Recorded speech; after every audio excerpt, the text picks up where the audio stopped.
Yes, I Can. We're with Jon Haggins, who is the author of Yes, I Can, an inspirational book about his life coming from the South to New York City in the fashion district. Jon, tell us about this. Well, coming from this small town before segregation, no, actually before desegregation and the Black Revolution, coming into New York City was a culture shock.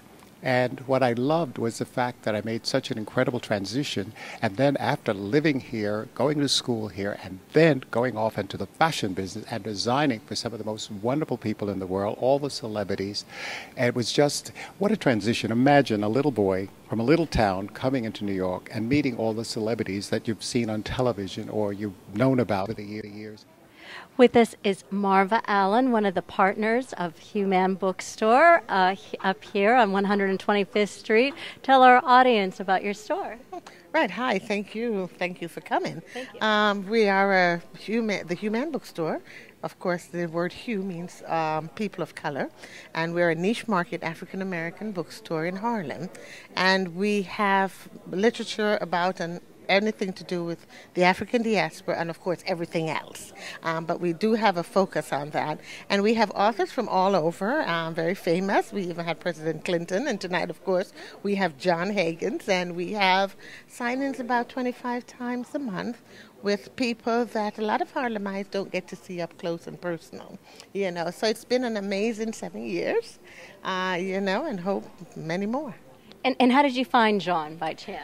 Well, Jon actually found us, which was really, really great because we've known about him and we knew his book was coming out. And one of the models that he used to dress, Norma Jean Darden, is a very strong patron of Hue-Man. And what brought you here today? Hi, Crystal. I'm here at the Hue-Man Bookstore in Harlem, and I came to listen to Jon Haggins talk. And I came because I want to see what Jon is up to now. He's always up to something wonderful with his travels and with his writing. And I haven't read the book, so I can't tell you anything about the book, but I can just say that everything that Jon touches turns to gold. New York is a magnetic, magical place for anybody to be because at every corner there's always something new and something wonderful to discover. And I love that whole thing. And I love living here. People have asked me, where else would you love to live? Since I travel around the world, and I say New York because when I come home, I feel like I'm really home. And all these wonderful places around the world, what happens is that you meet incredible people and people make the difference. But there's nothing like New York. Now, how do you get into something so competitive like the fashion industry? Well, I didn't think of it as being competitive. I went in as a very naive individual, very young at 22, and then I just looked at the masthead of the magazines. I called up all these people. They said, I want to see what you have. I went over. I showed them what I had. They loved it. And the first editorials were So wait, you had layouts of your fashions for these people to see, or? I had actually the clothes, the fashions, and I showed them, and the next thing I knew, I had a double-page spread in Vogue with Marissa Berenson, and there was Harper's Bazaar and Cosmopolitan and Town and Country and The Times and Women's Wear, and all these publications adored me, and I was a darling of the fashion industry back in the 60s and the early 70s, and like everything comes and goes, you're no longer the darling. And then I went off and decided to go off into the cabaret world, and from the cabaret world, I decided the best thing for me to do is to come back into fashion because I was inspired again.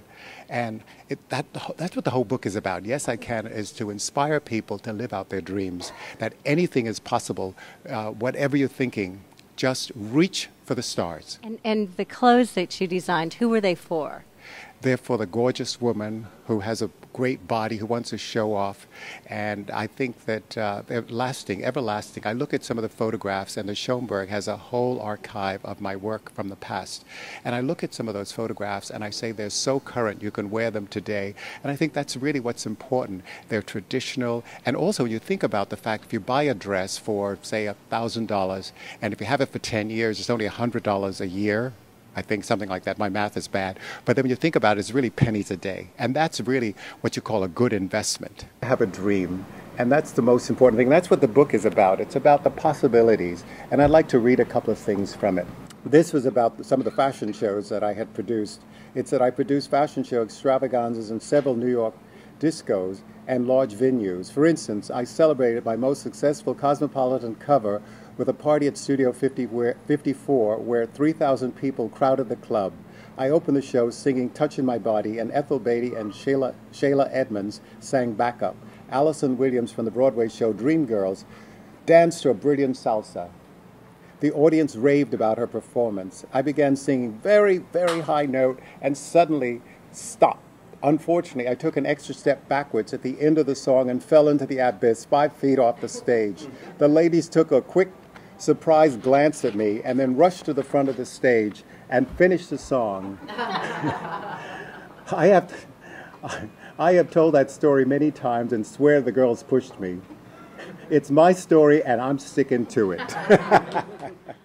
I'd like to share sort of some of the montage of my travel adventures. While being frisked by a TSA lady at JFK Airport, she touched my knee and asked, "Is that your knee?" And I said, "What do you think?" And then on another occasion, my luggage was overweight and I refused to pay extra, so I began taking items out of the suitcase and stuffing them in my pocket. "What is that?" the agent asked. "My cocktail mixer. You know you have to have a cocktail mixer." So those are some of the anecdotes from the book. But it's not only travel, it's really a life experience. It's the great people that you meet along the way and the relationships that you build throughout your life. And that's what's so wonderful about seeing people that you haven't seen in a while, and new friends that you're meeting all the time. And I think that, last year when I just came back from Quebec City this past weekend, and there's a young lady by the name of Angelique, I don't remember her last name, but her review was, if there was no sun in the sky, she would be the sun. And I thought, what a brilliant review.